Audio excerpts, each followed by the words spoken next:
So, you just started using LinkedIn Premium. Now what? Well, on your premium company page, you noticed around 7.5 times more page engagement and 5 times more page views. Well done. And now, new clients are messaging you. All because you're using LinkedIn Premium, which helps you get the business growth you want. Think big, small business. Think big. Start your free trial at linkedin.com/premium small business. That's linkedin.com/premium small business. The First Lady of New York Radio, Joan Hamburg. Entertaining and informative. Talk Radio 77 WABC. Welcome, everyone, to the Joan Hamburg Show. And my guest today, who's been receiving a lot of press, is Robert Zimmerman, who recently ran for the 3rd Congressional District of this seat, the Democratic seat. And he ran against George Santos. So, you know, it's a story every day. It's in the papers.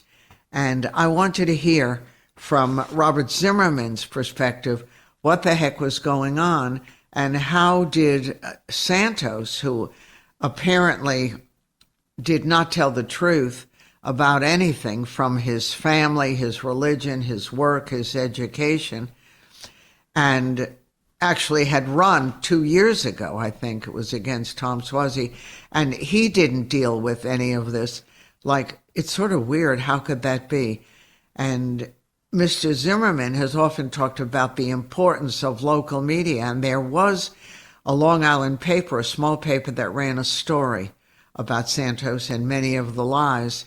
So I'm now going to introduce you to Robert Zimmerman and get his take on what's been going on. Welcome. Thank you, Joan. It's good to be with you, and thank you for shedding light on such an important topic, because there are important lessons to learn from this so that the public and the country is not subjected to the kind of fraud and deceit and criminality that George Santos has already acknowledged. In fact, Peter King, former Congressman Peter King, who was a leader in the Congress on Homeland Security, he said, quote, "It would be risky to share any information, particularly about national security or Homeland Security, with George Santos, because there are still so many unanswered questions about where his money came from, how did he get his money, and the like, and his failure to be forthcoming answering those questions." So right, and he got money fast, too. Well, that's the point. Now, I think it's also worth noting the Republicans ran George Santos for Congress twice, in 2020 and 2022, and never did a background check on him, never checked him out. And in fact, there were news stories where Republican leadership knew about his as what they called exaggerations and thought he was laughable. Tom Suozzi, in his defense, didn't have Santos wasn't a real campaign, and so Tom Suozzi didn't have the need to spend the money against him. When I ran, the Democratic Congressional Campaign Committee did do an 87-page report on George Santos. And what we could prove, we used in the campaign, and we're very forward on it. For example, Santos tried to lie about his role in the insurrection movement, and we were able to expose not only did he support them, he actually wrote checks to get the insurrectionists out of jail, and after they assaulted police officers. He tried to lie about his abortion position, lied about his position on Social Security. He wanted to privatize it, which would end it as we know it. So we're able to document many of his lies about his policies. When it came to his biography, there were a lot of red flags, and we sounded the alarm as best we could. You know, we're a congressional campaign in Queens and Nassau County, and frankly, members of the media will tell you, members of the Times, as they said on their podcast, The Daily, there is not the investment by media in local coverage anymore as much as it used to be. Maggie Haberman made that point too. There's a tremendous dearth of attention to local news coverage. They don't. Let's face it. Many members of local media, they're cutting back. They don't have the money or the personnel to do the type of deep digging that has to be done. But there were local papers that did address this issue. The North Shore Leader on the North Shore of Long Island, Blank Slate Media raised many questions. Reporters at Newsday did too. So the real message here is that we have to invest and support our local media, our local newspapers. They're the front lines in defending our democracy. We should be buying subscriptions to those newspapers. We should be taking ads when we can in those papers, because it's very important to support local media. That's the real, if we don't want this situation, look, obviously you can imagine my frustration Having been a candidate for Congress, I received every endorsement in the district from every major media source, every media source. I had Republicans like John LeBoutillier, the former Republican congressman for the area, and endorsed me as well, because we saw that Santos was a fraud. We knew there were issues, but of course we needed the reason candidates go to the media, the reason we take opposition research in the media, is we need their resources, their access, and their staffs to do the type of investigation that has to be done. So what do you think will or can happen to him? Well, it's an interesting question. I just want to make one other point. When I became the nominee, I had 10 and a half weeks to the general election. And you can ask folks who run for Congress, local congressional campaigns, they're in 10 and a half weeks to go. You've got to make a lot of fast decisions, and you have limited resources. That's why the press is so important, because of what they can do. Now, going forward, I think it's important to focus on the urgency for him to resign from office. And it's encouraging to see so many local Republicans and Democrats come together, disgusted by the lies he's admitted to, disgusted by the fraud he perpetrated, the crimes he acknowledged committing, both when he was in Brazil and here in New York. And the fact that that's all now coming out is very important. I give the Times enormous credit for their heroic work, their great research and article they put out. It was very, very great. And it led to other stories in the Times and elsewhere. That's very important. So, but what about the other Republicans? It seems like most of them in the leadership that's the problem. Haven't said anything against him. That's why we have to have grassroots local pressure from Republicans and Democrats alike. First of all, calling on our local Republican officials, our local state legislators, our Republican members of Congress, calling for his removal from office and the need for a special election. They have responsibility here, especially because they ran him twice for office and never checked him out, never did any background checks on him. And so they should be joining us in calling for his removal. Likewise, it's also urgent that the Republican congressional leadership, in fact, finally address the crimes that he's admitted to, and the corruption that he's already acknowledged. And they should be as well speaking up. I think it's very revealing that Kevin McCarthy is so desperate to become Speaker of the House that he hasn't said one word about Santos for fear of losing his vote. The idea that George Santos could be pivotal in choosing the next Speaker is a danger to our country. Without question. And so that's why we should be calling upon the congressional leadership. But it begins first with all of your listeners. I don't care if you're Democrat or Republican or not. Put the party labels aside and stand up for integrity. Stand up for protecting the integrity of our public officials. We can have our partisan differences, and that's healthy and good, and we have those debates. But we shouldn't have to we shouldn't have to question the integrity of our public officials.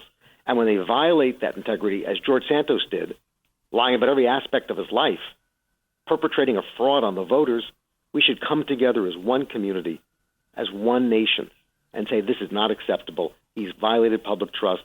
And as Peter King said, he represents a national security risk. Well, that's all for sure. But this guy is going to have to get a lawyer, and good lawyers, and that's a fortune. And supposedly he's got no real funds to speak of. You think that there's a possibility they might convince him to make a deal and resign if they drop charges? I can't speculate on that, but clearly he doesn't have he's got now investigations from the Department of Justice going on.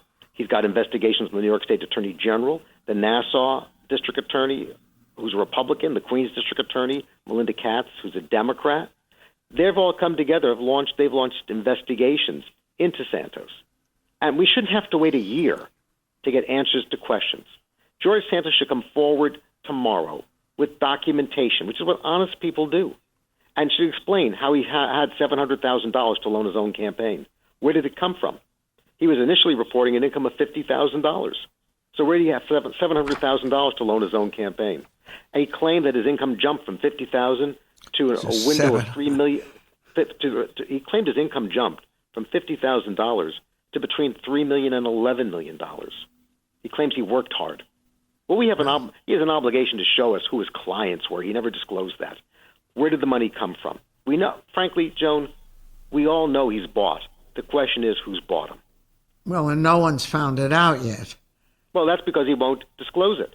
He's hiding behind lawyers. He's doing what a fugitive from the law does. He's running away from the press. No one knows where he lives in the district anymore because he moved out of his home, or if he even lives in the district. He refuses to meet with constituents. He hasn't even opened his district office yet. He's got an office, but no one's there.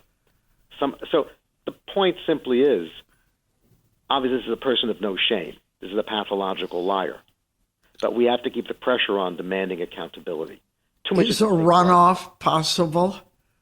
I'm sorry? Is a runoff possible? Well, what happens is if he vacates the seat, the governor then calls for a special election. That takes place roughly 90 days after the governor's call. And then the Democratic Party would pick their candidate, the Republican Party would pick their candidate, and there'd be a special vote. So that's what would transpire. But we're a long way from there. Right now, we've got to keep our focus on building bipartisan support, demanding he be removed from office because he has shown just a complete disrespect for our democracy. He's shown disdain for the institution of the United States Congress, and he shows what most pathological liars do. He has no ability to tell the truth and no interest or integrity in terms of addressing his constituents' needs. So if some of this happens and he steps down or they get rid of him or whatever goes on, would you be willing to do it again? Could you go through this after this awful outcome, after working hard and running such a good race? Look, I've been honored by the number of folks, both nationally and locally, encouraging me to make this race again. It means a lot to me. But truthfully, my only focus is building a bipartisan coalition and making sure George Santos is removed from office. This is so much bigger than me. This is much bigger than Democrat and Republican politics. This is about standing up to protect the institutions of our democracy, standing up for having honest public officials in office, and standing up for accountability. That's why George Santos has got to resign and leave, because he's violated the public trust over the frauds he's committed and the crimes he's already acknowledged committing. Right. And it doesn't seem like the public is willing to ignore this one. I must say, it is inspiring. Out of this tragedy, and out of this disgraceful scandal, it is really uplifting to see people wake up to want to protect our democracy and restore trust in public life.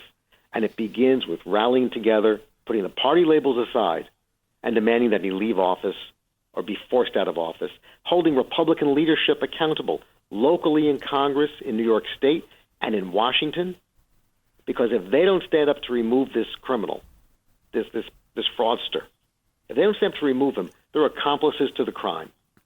Because no one's doubting what a danger he represents to our democracy and what a danger he represents to our communities in our congressional district because of the fraud he represents. And it's hard to believe that Santos could think that he could possibly get away with all this. It's like when I listen to him, right? What's he thinking? How stupid could he be? I can't get into the mind of a sociopath or pathological liar. I can't figure that out. And that's not my concern. Right now, we know what we have to do, that has come together as one community. And certainly, I'm pleased to see so many people on the grassroots level come together.